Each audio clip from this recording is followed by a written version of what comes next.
Tarihte Sokrates, yani Yunanca olarak söylediğimizde Sokrates M.Ö. 470 ile 468 yılları arasında Atina şehir devletinin surlarının hemen güneydoğusunda bulunan küçük Alope köyünde doğdu.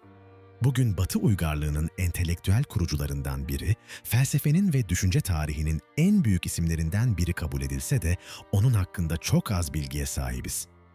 Babası Sofroniskos'un bir taş ustası ya da heykeltıraş olduğu söylenir. Annesi Fainarete ise bir ebedir.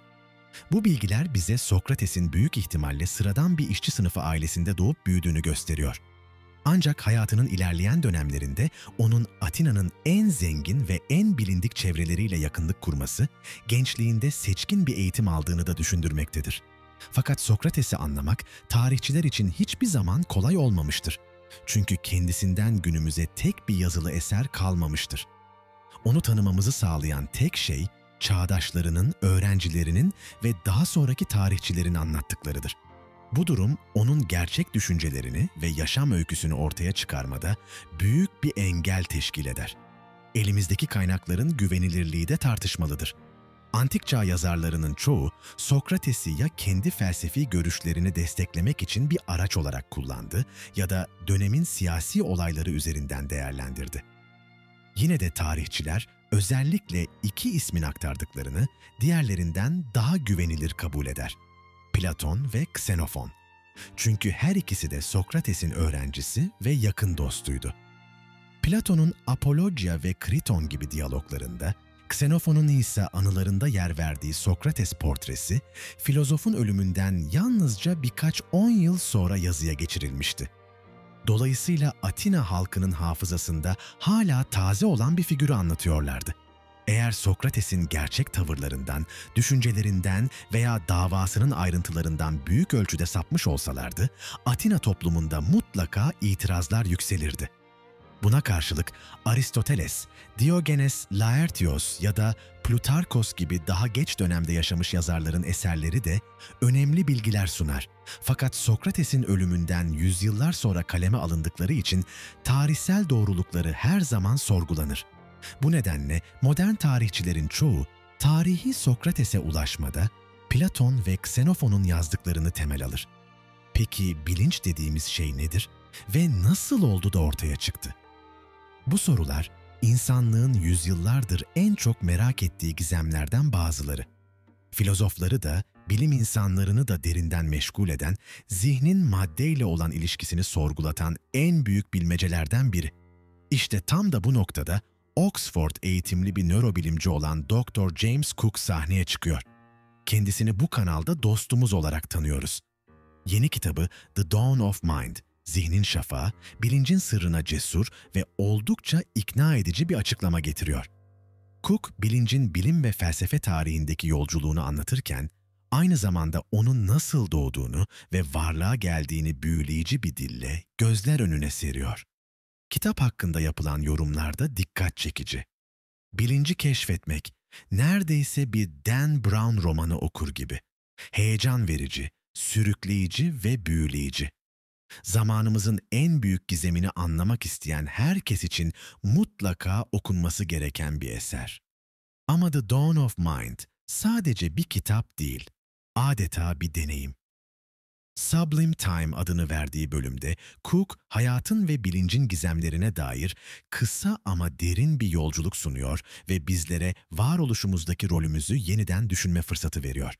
Eğer siz de kendi zihninizin doğasını keşfetmek istiyorsanız, açıklamada yer alan bağlantıya göz atabilir ve Dr. James Cook'un The Dawn of Mind, How Matter Became Conscious and Alive, Zihnin Şafağı, Madde Nasıl Bilinçli ve Canlı Hale Geldi adlı kitabını ön sipariş edebilirsiniz.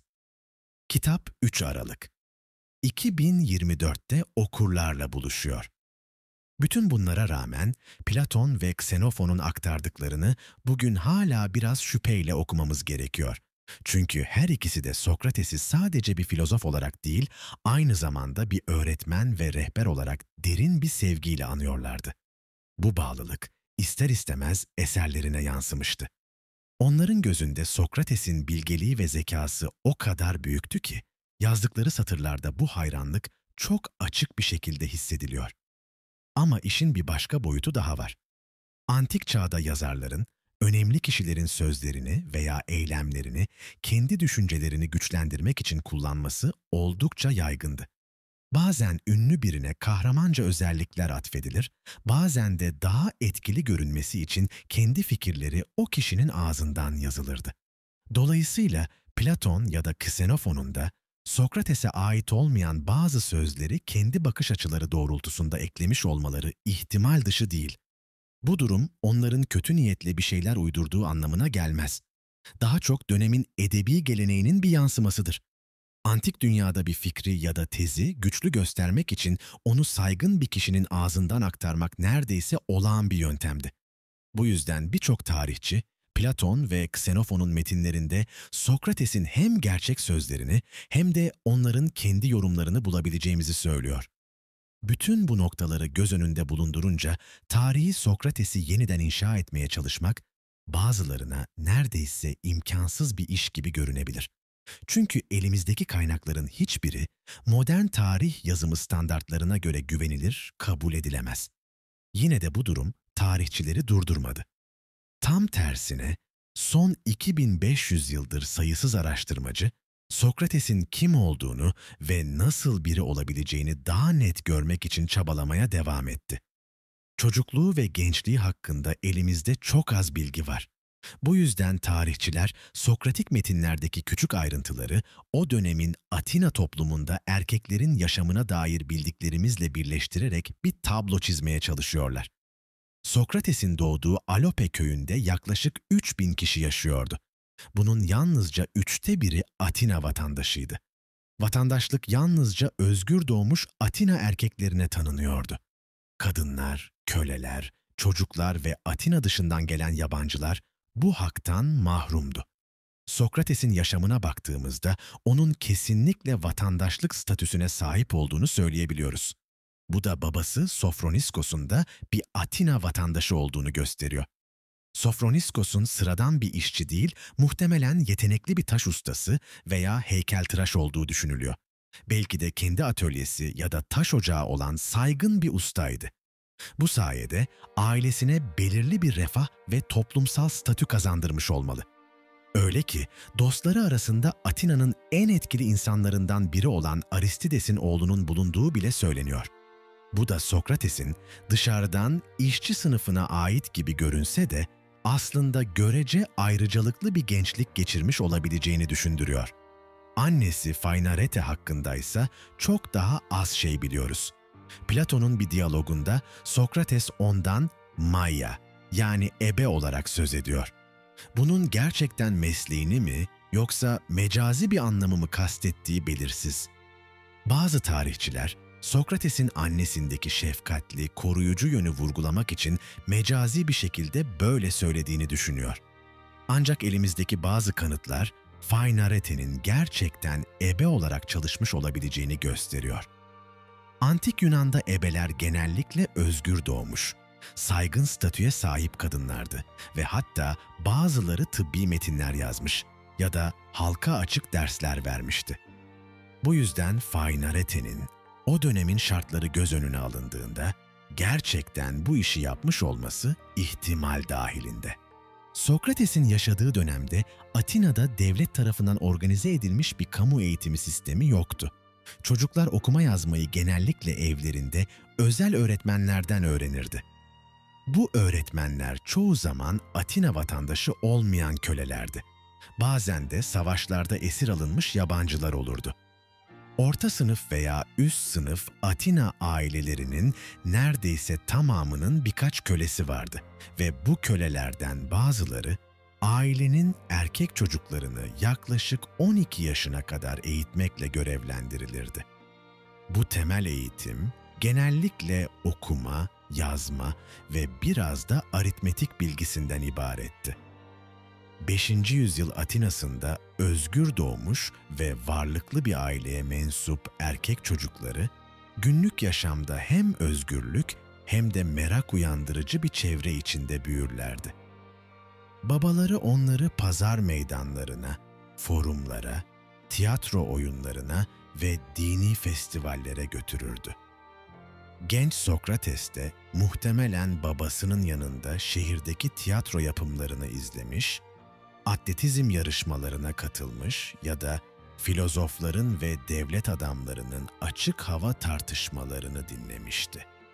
Atina kültürü yalnızca zihinsel değil, fiziksel gelişime de büyük önem verirdi. Erkek çocuklarının oyunlar, spor ve egzersizlerle güçlü ve sağlıklı yetişmeleri teşvik edilirdi. Hemen her çocuk yüzmeyi ve güreşmeyi öğrenirdi.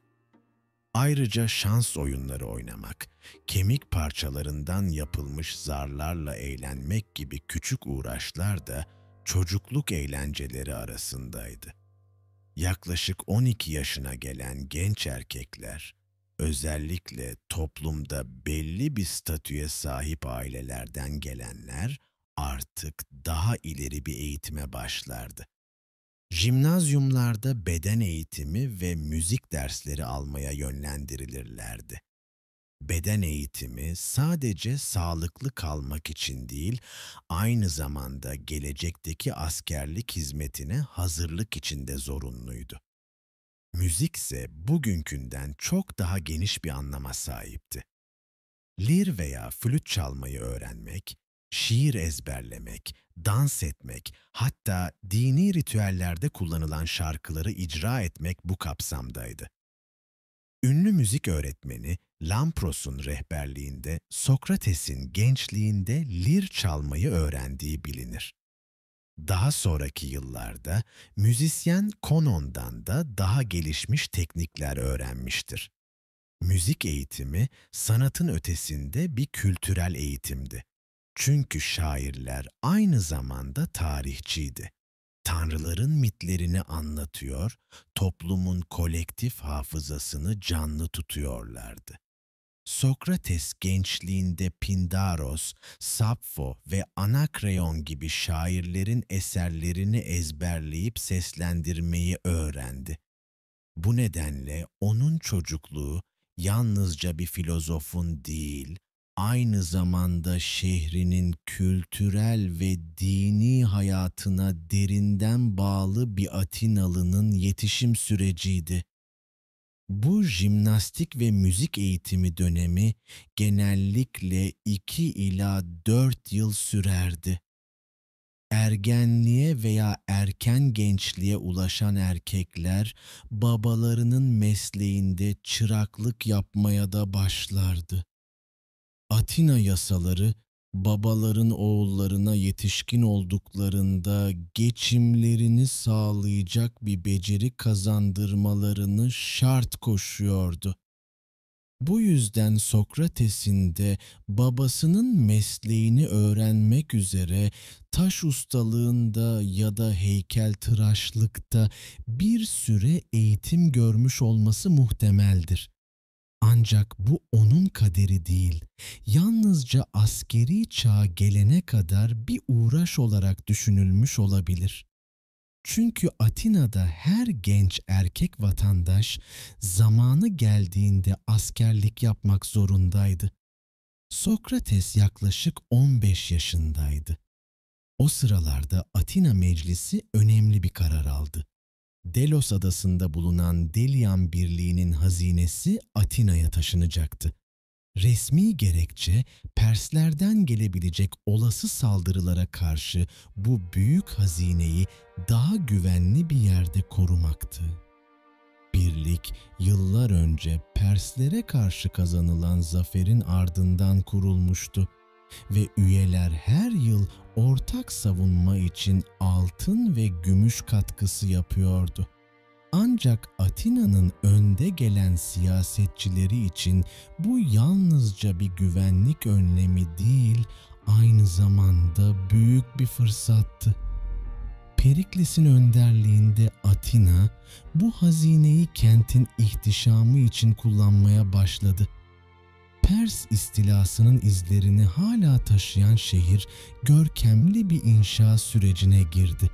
Meydanlar, kamu yapıları ve tapınaklarla dolu büyük bir imar programı başlatıldı.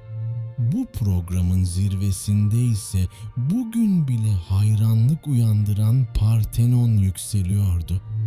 Akropolis'in tepesinde bembeyaz mermerden yapılan bu muhteşem tapınak tanrıça Athena'ya adanmıştı ve içinde altın ve fil dişinden yapılmış dev bir heykel bulunuyordu.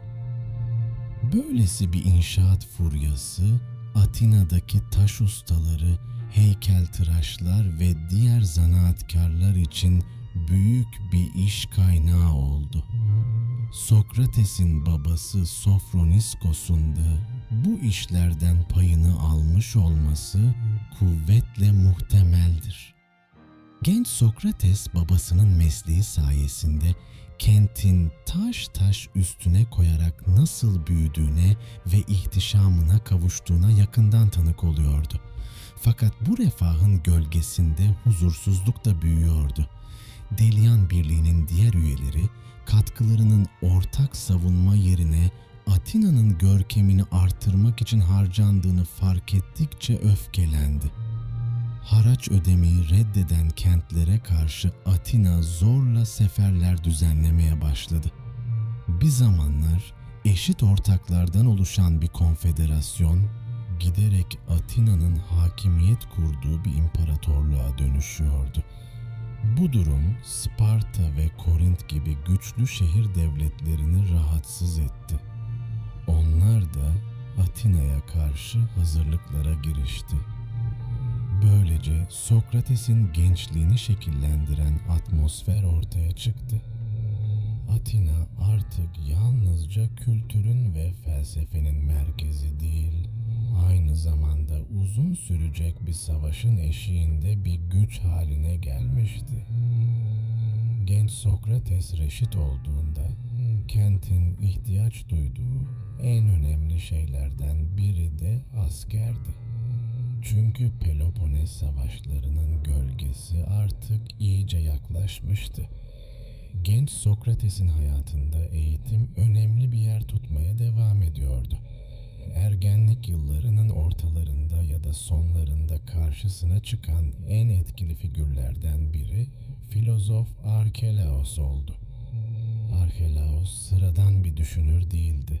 O doğayı ilahi güçlere değil, gözlemlenebilir olgulara dayandırmaya çalışan Anaxagoras'ın öğrencisiydi. Anaksagoras, o dönem için son derece radikal sayılabilecek fikirler öne sürmüştü. Gökyüzünden düşen bir meteoru inceleyerek, Güneş'in aslında ateşten oluşan devasa bir kaya olduğunu iddia etmişti. Yunanlıların inandığı gibi Tanrı Helios'un kendisi değildi.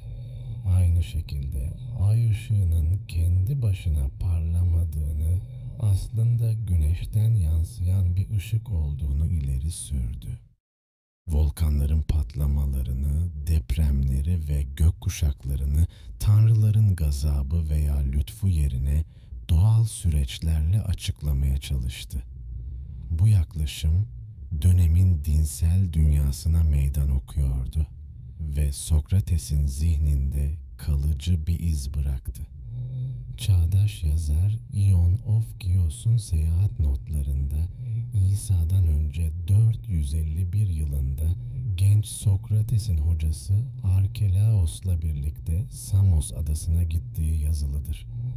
Muhtemelen bu gezi Arkelaos'un öğrencisini kendi hocası olan Samoslu doğa filozofu Melissos'la tanıştırma isteğinden doğmuştu. Bu yolculuk Sokrates'in Atina dışına nadir çıkışlarından biriydi ve modern bir mezuniyet turuna benzetilebilir. Platon'un Savunma, Apology adlı eserinde Sokrates gençliğinde doğa olaylarını anlamaya karşı duyduğu büyülenmeden bahseder. Ancak zamanla bu ilginin toplum ve insan yaşamı için daha pratik ve önemli olan felsefi sorulara kıyasla ikincil kaldığını düşünmeye başladı. Yine de Arkelaos gibi hocaların verdiği bilimsel ve gözleme dayalı düşünce alışkanlığı Sokrates'in kendi felsefesini inşa ederken vazgeçilmez bir temel oluşturdu. Arkelaos'un verdiği bu ilk yönelim, Sokrates'i yalnızca tanrılara veya mitlere dayanan açıklamaların ötesine taşımış, deney ve akıl yürütmeyle desteklenen bir sorgulama zihniyetine yöneltmişti.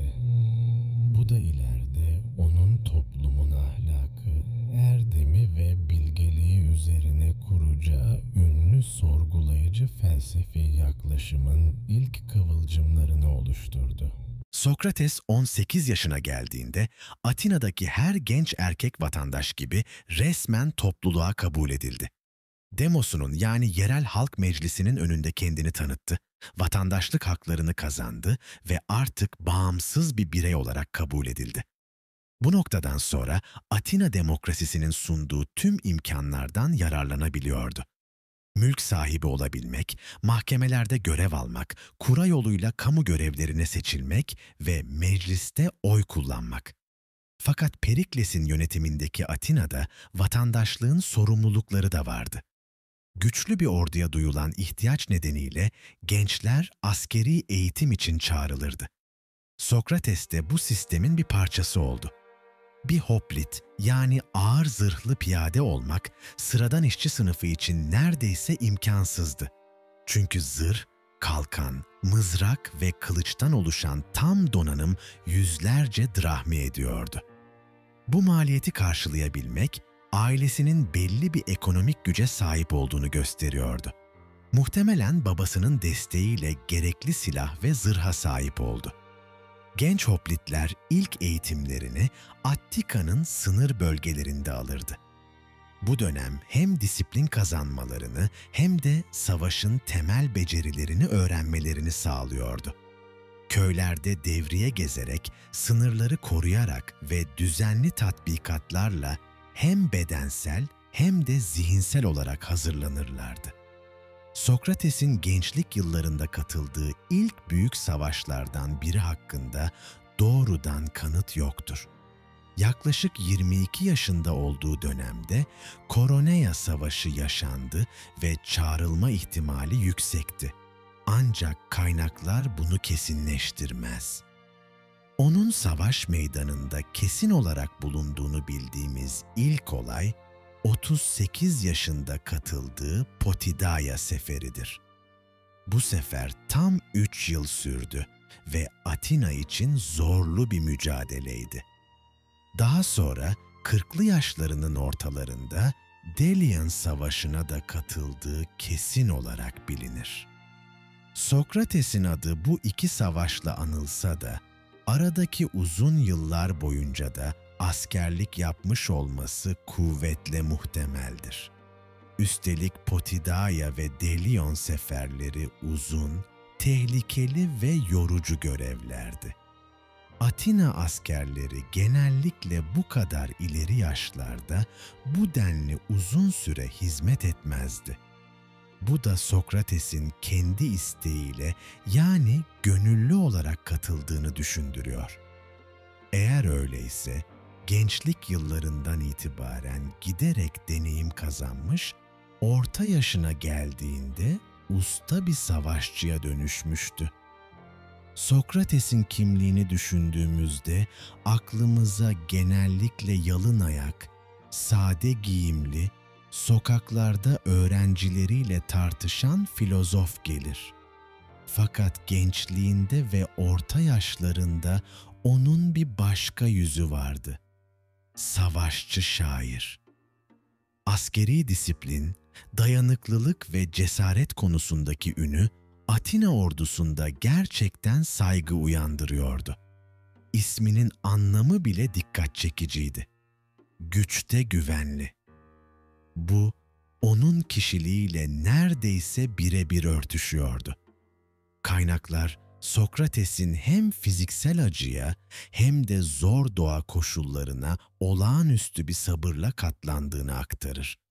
Buz gibi kış günlerinde bile yalın ayak yürür, yalnızca ince bir pelerini zırhının üzerine alır ve hiçbir zaman şikayet etmezdi. Meğer 432 yılında Potidaya Savaşı'nda onun ününü pekiştiren olay yaşandı. Genç öğrencisi ve dostu Alkibiades, savaşın hararetinde disiplini bozarak düşmanı tek başına kovalamaya kalktı. Hoplit düzeninde bu büyük bir hataydı. Çünkü her askerin kalkanı yanındaki yoldaşını korur, sıra bozulduğunda tüm birlik savunmasız kalırdı. Alkibiades aniden yalnız kaldı ve karşı saldırıya açık hale geldi. O an Sokrates sıra disiplinini bozma pahasına ileri atıldı. Savaş meydanının ortasında kargaşa ve kan gövdeyi götürürken genç dostunun yanına ulaştı. Onu düşman saldırısından çekip aldı, zırhını ve silahlarını toparladı ve güvenli bir noktaya taşıdı. Bunu yaparken kendi hayatını riske atmıştı. Platon'un yazdığına göre Sokrates hiçbir zaman kahramanlık peşinde değildi. Onurlandırılması istendiğinde bile ödülü Alkibiades'e bırakmayı tercih etti. Bazı tarihçiler bunun sebebinin belki de kendi birliğini riske atmış olmasından dolayı resmi övgüyü geri çevirmek istemesi olduğunu söyler. Ama ne olursa olsun bu olay onun savaş meydanında bile öğrencilerine kol kanat geren bir mentor olduğunu kanıtlıyordu. Genellikle Sokrates'i Platon'un diyaloglarından tanıdığımız şekilde hayal ederiz. Yalın ayak, mütevazı giyimli, sivri dilli, esprili ve biraz da hırpani yaşlı bir filozof.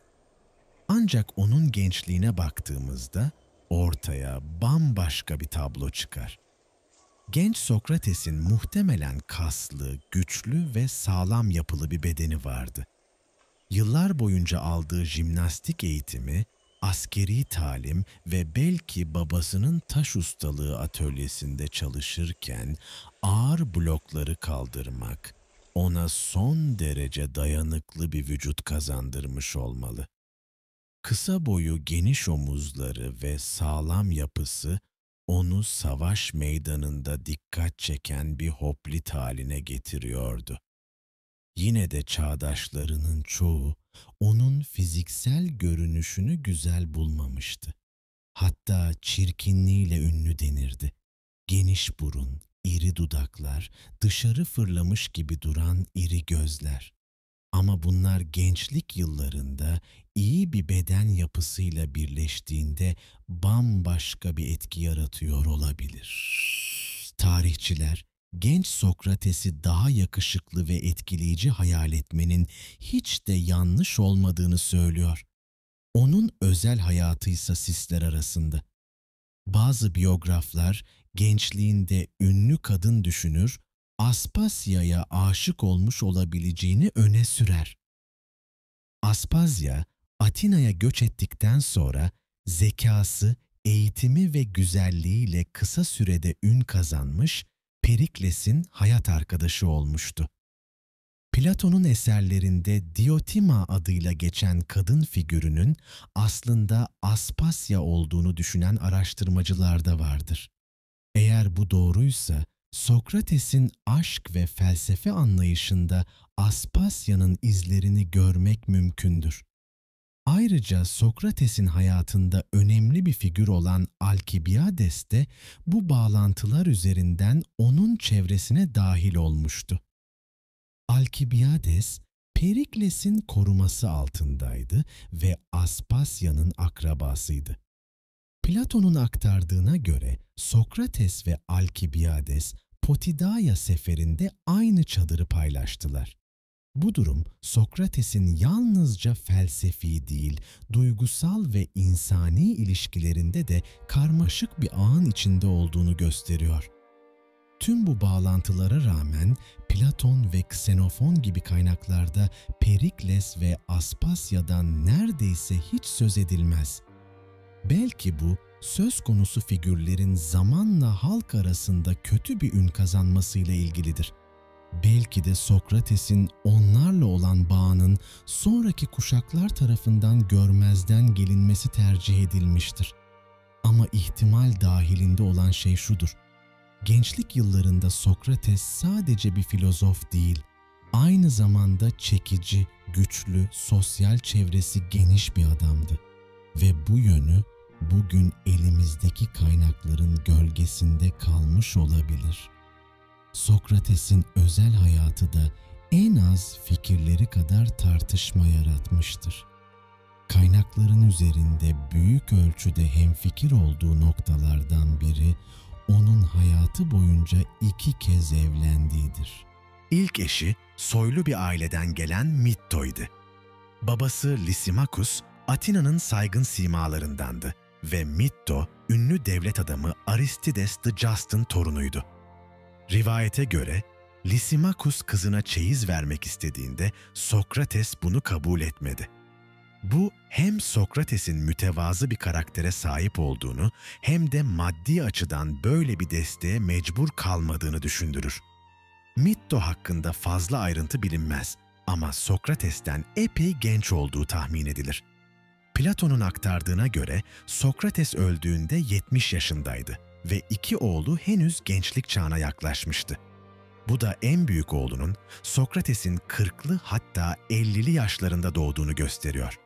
Mitto ile olan evliliğinden Lamprokles ve Sofroniskos adında 2 oğlu dünyaya geldi.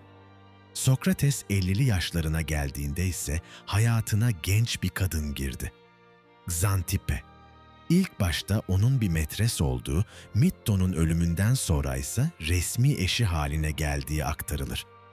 Xantippe'den İlaryon adında bir oğlu daha oldu. İlaryon, Sokrates'in idam edildiği milattan önce 399 yılında hala çocuk yaşlardaydı. Kaynaklardaki çelişkilerden ötürü Sokrates'in özel hayatının tam çizgilerini çıkarmak zordur. Bazı anlatılara göre yalnızca Xantippe ile evliydi ve Mitto'dan hiç bahsedilmez. Diğer kaynaklar ise 2 evlilikten ve 3 oğlundan söz eder. Kesin olan şu ki, Sokrates'in aile yaşamı felsefi yaşamı kadar sakin ve düzenli değildi.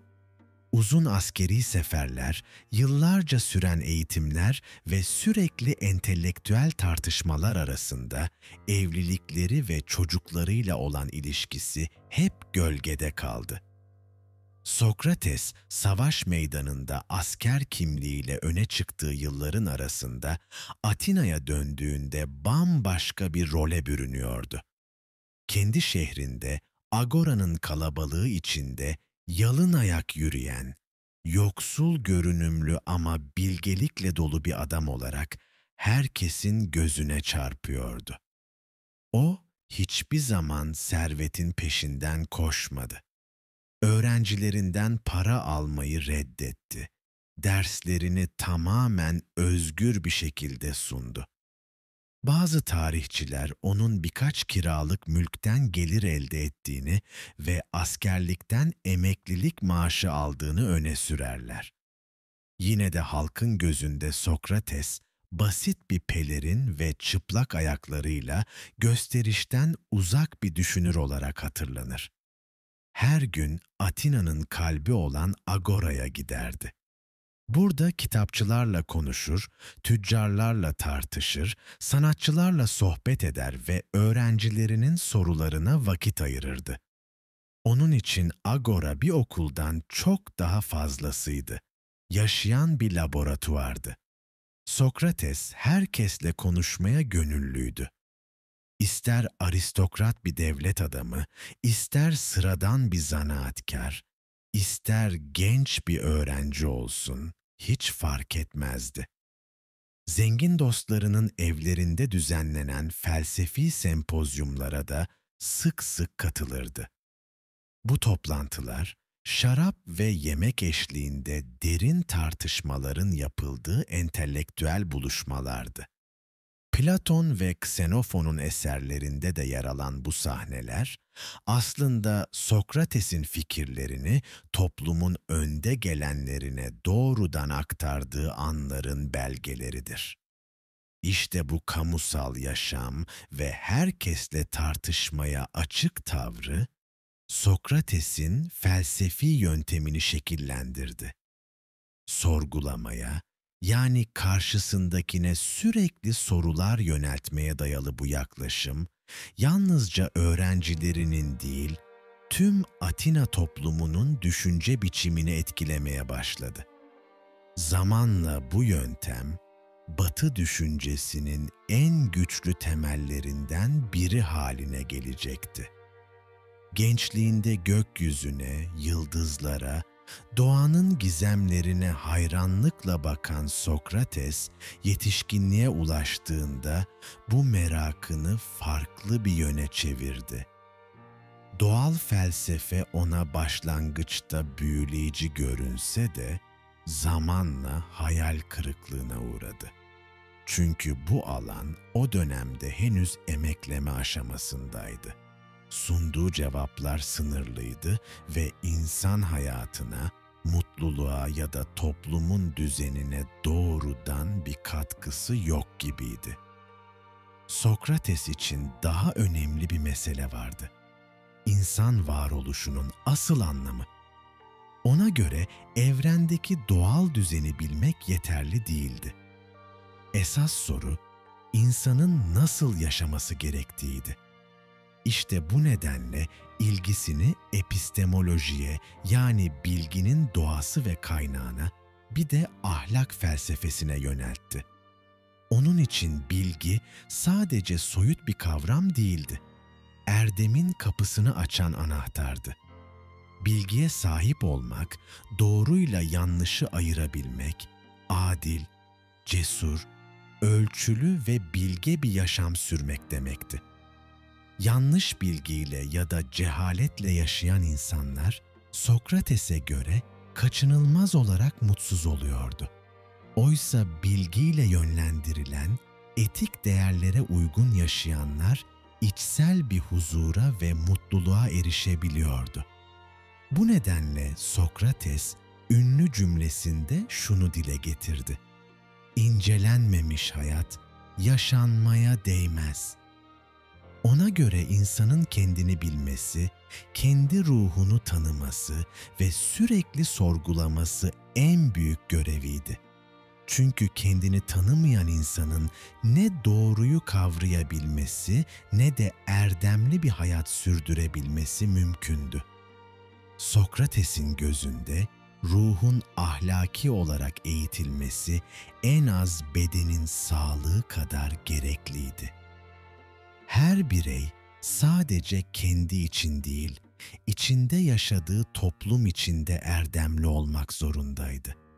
Böylece hem kişisel mutluluk hem de toplumsal uyum sağlanabilirdi. Sokrates'in en büyük katkılarından biri, bugün hala eğitimde kullanılan ve onun adıyla anılan Sokratik yöntem idi. Bu yöntem, karşılıklı soru-cevap üzerinden ilerleyen bir sorgulama biçimiydi. Onun amacı, karşısındaki kişinin inançlarını sınamak, mantıksal tutarsızlıklarını göstermek ve sonunda daha sağlam bir bilgiye ulaşmaktı.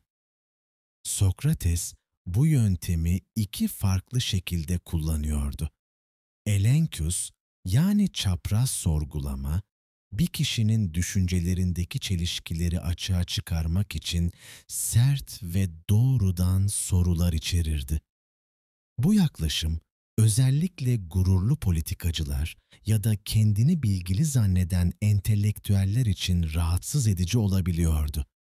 İnsanların sandıkları kadar bilgili olmadıklarını gözlerinin içine baka baka göstermek, Sokrates'e hem hayranlık hem de düşmanlık kazandırdı. Diğer yaklaşım ise diyalektikti. Bu daha işbirlikçi bir tarzda ilerliyordu. Bir konu hakkında grup halinde tartışılır, rehber sorularla adım adım daha doğru bir sonuca ulaşmaya çalışılırdı. Bu tarz, Sokrates'in sempozyumlarda dostları ve öğrencileriyle sürdürdüğü sohbetlerin tipik bir özelliğiydi. Bugün sınıflarda kullanılan Sokratik yöntemin kökeni de işte buraya dayanır. Platon'un Apology adlı eserinde aktardığına göre Sokrates'in ününü hem pekiştiren hem de Atinalıların öfkesini üzerine çeken bir olay yaşanmıştı. Yakın arkadaşı Çerefon bir gün Delphi tapınağına gitmiş ve kehanet merkezinde kahine şu soruyu yöneltmişti: Sokrates'ten daha bilge kim vardır? Kahinin cevabı şaşırtıcıydı: hiç kimse. Bu yanıtı duyunca Sokrates afalladı. Kendini bilgelik iddiasında görmüyordu. Hatta bu fikri saçma buluyordu. Onun ilk tepkisi kahini yanlışlamak oldu. Eğer ondan daha bilge insanlar bulursa kahinin sözü çürütülecekti. Bu yüzden şehirdeki en saygın insanlarla konuşmaya başladı. Politikacılar, entelektüeller, sanatçılar, zanaatkarlar. Ama her defasında aynı sonuçla karşılaştı. Herkes kendi alanında bilgi sahibiydi. Fakat bu bilgilerini olduğundan daha geniş gördükleri için yanılıyorlardı. Politikacılar bilgiden çok şöhretin peşindeydi. Zanaatkarlar kendi mesleklerinde ustaydılar ama felsefi sorulara gelince yetersiz kalıyorlardı. Sokrates ise kendi sınırlarının farkındaydı. İşte o meşhur cümlesini bu deneyimden sonra dile getirdi: bildiğim tek şey, hiçbir şey bilmediğimdir. Belki de kahinin asıl kastı buydu. Sokrates'in diğerlerinden farkı, bilgisizliğinin farkında olmasıydı. Bu da gerçek bilgelik kapısının insanın kendi cehaletini kabul etmesinden geçtiğini gösteriyordu.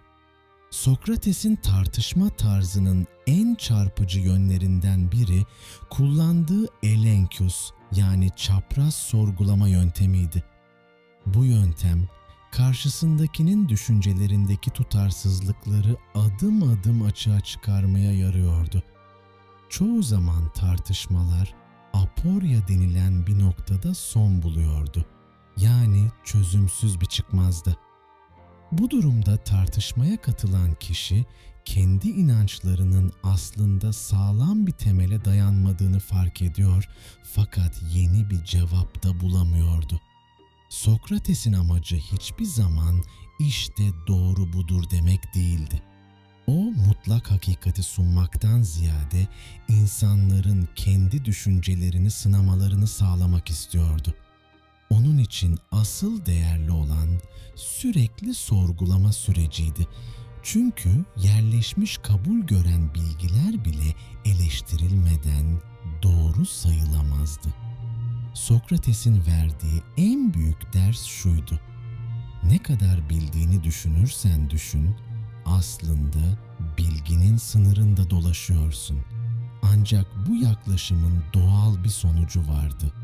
İnsanların kendilerini bilgili ve bilge sandıkları inançlarının parçalanması çoğu zaman hoşnutsuzluk yaratıyordu. Gururlu bir politikacıya, iddialı bir şaire veya kendini bilge gören bir vatandaşa aslında hiç de düşündüğü kadar bilgili olmadığını göstermek onun gözünde bir hakaret gibi algılanıyordu. Bu yüzden Sokrates'in çevresinde hayranları kadar düşmanları da giderek çoğaldı. En sonunda bu düşmanlık onun başına ölümcül bir dert açacaktı. Çünkü Atina'da bir grup güçlü insan Sokrates'in gençleri yanlış yönlendirdiğini ve şehrin geleneksel değerlerini sorgulattığını iddia ederek onu mahkemeye çıkardı. Sokrates'in şöhreti yalnızca filozoflar arasında değil, Atina'nın kültürel yaşamında da yankı bulmuştu. Dönemin oyun yazarları, özellikle de Aristofanes, onu sık sık sahneye taşıdı. Milattan önce 423'te Atina'da sahnelenen The Clouds Bulutlar adlı komedi Sokrates'i en bilinen hicivlerden biri haline getirdi. Bu oyunda Sokrates göklerin ve yerin işleyişine dair abartılı fikirler peşinde koşan, sıska, saçları dağınık, biraz da deli bir münzevi olarak tasvir ediliyordu. Üstelik sahnede bir sepete bağlanarak yukarıya asılı duruyor, kendi gazıyla sağa sola sürüklendiği şeklinde alaya alınıyordu. Bu tablo izleyiciler için hem gülünç hem de akılda kalıcıydı. Aslında Aristofanes'in yaptığı komedinin en eski yöntemlerinden birini kullanmaktı. Halkın aşina olduğu figürleri karikatürize ederek hem eğlendirmek hem de toplumsal mesaj vermek. Bu açıdan bakıldığında gerçekten de 2000 yılı aşkın sürede komedinin özü pek değişmedi diyebiliriz. Sokrates'in kendisi ise bu hicivlere büyük ihtimalle alınmadı. Platon'un simpozyumunda Sokrates'le Aristofanes'in aynı meclislerde bulunduğunu, dostane bir ilişki içinde olduklarını görürüz. Platon'un eserlerindeki portreye bakılırsa Sokrates neşeli, espiritüel ve kendisiyle alay edilebilmesine gülebilen bir kişiliğe sahipti. Bu yüzden The Clouds sahnelendiğinde o da büyük bir keyifle izlemiş olabilir. Fakat trajik olan şudur. Aristofanes'in eserinde eğlence amaçlı dile getirilen Sokrates göklerin ve yerin sırlarını bildiğini iddia ediyor fikri, ileride ciddi bir suçlama malzemesine dönüşecekti. Onu gençleri yanlış yönlendirmekle ve tanrılara saygısızlıkla itham edenlerin ellerine bu oyun istemeden de olsa güçlü bir koz vermişti. Sokrates'in ünü ve itibarı yıllar içinde öğrencilerinin yaptıklarıyla gölgelenmeye başladı. En parlak öğrencilerinden Alkibiades, Atina'nın kaderini değiştiren Sicilya seferine öncülük etmiş, ancak tam sefer başlamışken şehrine ihanet ederek Spartalılara sığınmıştı. Onun ihaneti Atina'nın en büyük askeri felaketlerinden birine yol açtı. Binlerce asker kayboldu, donanma büyük ölçüde yok edildi. Halk bu yenilginin sorumluluğunu doğrudan Alkibiades'e yükledi. Fakat aynı zamanda onun hocası Sokrates'e de kuşkuyla bakmaya başladı. Atinalılar, böyle bir öğrenciyi yetiştiren öğretmenin öğretilerine güven duyabilir miydi? Bir diğer öğrenci Kritias, Spartalıların kurduğu 30 kişilik oligarşi içinde öne çıktı. 30 tiran olarak anılan bu konsey, kısa sürede baskıcı uygulamalarıyla nefret edilen bir yönetim haline geldi. Kritias, zalimliğiyle ün kazandı. Onun bu acımasız tavırları halkın gözünde doğrudan Sokrates'e bağlandı. Çünkü Kritias da onun öğrencilerinden biriydi. Sokrates bu dönemde bir kez kamu görevine çağrıldı. Tiranların masum bir adam olan Salamisli Leon'u tutuklama emrine karşı çıktı. Bütün baskılara rağmen bu emri yerine getirmedi. Bu, onun cesaretini ve adalet anlayışını ortaya koyan bir hareketti. Fakat halkın hafızasında onun bu erdemli direnişi değil, öğrencilerinin ihanetleri ve zalimlikleri kaldı. Böylece Sokrates, kendi hayatında doğrudan bir suç işlememiş olsa da, öğrencilerinin davranışları yüzünden Atina halkı için şüpheli bir figüre dönüştü. İhanet ve baskıyla anılan bu isimlerle bağlantısı, onun itibarını derinden sarstı. Sokrates'in yargılanması, antik Atina tarihinin en dramatik ve en çok tartışılan davalarından biri oldu. Miller 399 yılında Meletos, Anitos ve Laikon adlı 3 Atinalı, ona tanrılara saygısızlık etmek ve gençleri yozlaştırmak suçlamalarını yöneltti. Bu suçlamalar modern gözle bakıldığında hafif ve soyut gibi görünebilir. Fakat Atina'da din, siyaset ve hukuk birbirine sıkı sıkıya bağlıydı. Tanrılara saygısızlık etmek aynı zamanda devletin düzenini sarsmak anlamına geliyordu. Atina mahkemeleri günümüzdeki gibi savcılar veya avukatlar aracılığıyla yürütülmezdi. Davayı açan kişiler de, savunma yapan kişiler de doğrudan jürinin karşısına çıkardı. Jüriyi oluşturan 500 vatandaş kurayla seçilirdi.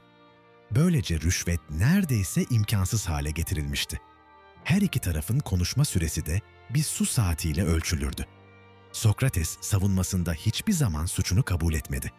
Tam tersine hayatı boyunca gerçeği aramaya adadığını, şehri ve vatandaşlarını daha iyiye yönlendirmeye çalıştığını söyledi. Para karşılığında öğretmediğini, halkı bilgilendirmeyi bir görev bildiğini vurguladı. Jüri uzun tartışmaların ardından az bir farkla Sokrates'i suçlu buldu. Ardından ceza aşamasına geçildi. Suçlayanlar ölüm cezası talep etti. Atina hukukunda sanığın da kendi cezasını önermesi gerekiyordu. Sokrates ise suç işlemediğini düşündüğü için ceza yerine kendisine ödül verilmesi gerektiğini söyledi. Olimpiyat şampiyonlarına verilen onurlandırmalar gibi şehir tarafından ömür boyu ücretsiz yemek verilmesini talep etti. Bu söz çoğu jüri üyesinin gözünde alaycı ve meydan okuyucu bir tutum olarak görüldü. Sonunda daha makul bir öneri olarak küçük bir para cezası sundu. Arkadaşları Platon, Krito ve diğerleri ise onun yerine büyük bir meblağ ödemeyi teklif ettiler. Fakat jüri bu kez çok daha geniş bir çoğunlukla idam cezasına hükmetti. Sokrates karar açıklandıktan sonra bile sükunetini korudu. Mahkeme önünde son sözlerinde kendisini mahkum edenlerin tarihte kötü anılacaklarını, fakat kendisinin hakikati aramaktan vazgeçmeyen bir bilge olarak hatırlanacağını söyledi. Ardından kanunlara bağlı bir yurttaş olarak hükmü kabul etti ve cezanın uygulanmasını bekledi. Sokrates'in idamından önce yaşadığı son günler, hem antik Yunan'ın dini geleneklerini hem de onun sarsılmaz ahlaki duruşunu yansıtan en dokunaklı sahnelerden biridir. Normal şartlarda ölüm cezası 1-2 gün içinde uygulanırdı. Ancak Sokrates'in davasından hemen sonra Delos adasına yapılan yıllık kutsal yolculuk başlamıştı. Bu tören, Theseus'un Minotauros'u yenmesini anmak için düzenlenirdi ve Atina'da gemi dönene kadar hiçbir idam gerçekleştirilemezdi. Böylece Sokrates, beklenmedik bir şekilde yaklaşık 1 ay daha yaşamış oldu. Antik dünyada bu, neredeyse bir ayrıcalık sayılabilecek nadir bir durumdu. Bu süre boyunca Sokrates, ailesiyle ve dostlarıyla vakit geçirdi. İşlerini düzenledi, öğrencileriyle derin tartışmalar yaptı. Hapishane görevlisi bile ona saygı duyuyor, hatta infaz anını yönetmekten çekiniyordu. Platon'un Kriton ve Phaidon diyaloglarında bu günler detaylı bir şekilde aktarılır. Özellikle Kriton, Sokrates'in kaçması için büyük çaba gösterdi. Gardiyan bile buna göz yumacaktı. Fakat Sokrates reddetti. Ona göre Atina'nın yasalarıyla yaşayıp o yasaların sağladığı düzen içinde hayatını sürdürmüşse, adaletin yanlış işlediği bir noktada bile onları çiğnemek doğru olmazdı. Eğer kaçsaydı, kendi öğretilerine ihanet etmiş olacaktı. 2 yanlış bir doğru etmez düşüncesi, onun için yalnızca bir söz değil, hayatının temel ilkesi olmuştu. Son gününde önce eşi Xantippe ve çocuklarıyla vakit geçirdi. Daha sonra onları gönderdi. Çünkü çocuklarının infazına tanık olmasını istemiyordu. Arkadaşlarıyla kalan saatlerini ruhun ölümsüzlüğü, ölümün doğası ve yaşamın anlamı üzerine sohbet ederek geçirdi. Dostları ağlarken o onları teselli etti. Ölümün belki de yaşamdan daha iyi olabileceğini söyledi. Güneş batmaya yaklaşırken beklenen an geldi.